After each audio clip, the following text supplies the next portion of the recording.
ఇక్కడ ఎక్సెల్ షీట్‌లో ఒక 50 ఎంప్లాయీస్ డేటా ఉంది. నాకు వీళ్ళలో టాప్ 10 పెర్ఫార్మర్స్ కావాలి. టాప్ 10 వాళ్ళ కంట్రిబ్యూషన్.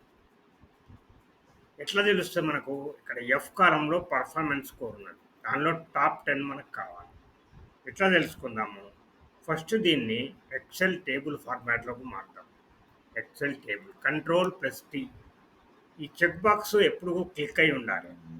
ఓకే క్లిక్ చేయాలి. ఇప్పుడు ఈ ఎక్సెల్ దీనిలోకి మారిపోయింది. మారిపోయిన తర్వాత ఇక్కడ డ్రాప్ డౌన్ ఒకటి ఉంది కదా, ఇది ఇన్బిల్ట్ ఫిల్టర్. దీనిని మనం క్లిక్ చేయాలి. క్లిక్ చేస్తే ఇక్కడ నంబర్ ఫిల్టర్స్ అని వచ్చింది చూసారా. నంబర్ ఫిల్టర్స్లో కిందికి వెళ్తే టాప్ 10 అనేది ఉంది. దాన్ని మనం సెలెక్ట్ చేసుకోవాలి.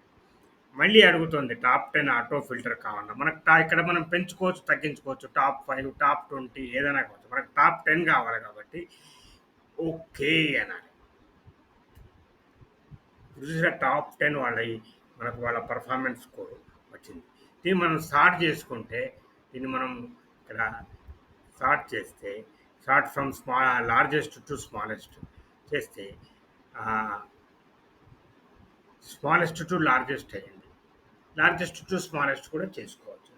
ఈ 50 ఎంప్లాయీస్లో ఈ టాప్ 10 వీళ్ళే అనమాట. ఈ రకంగా టాప్ 10 మనం వాల్యూస్ ఏ టేబుల్లోనైనా టాప్ 10 వాల్యూస్ కానీ టాప్ 5 వాల్యూస్ కానీ మనం తెలుసుకోవచ్చు.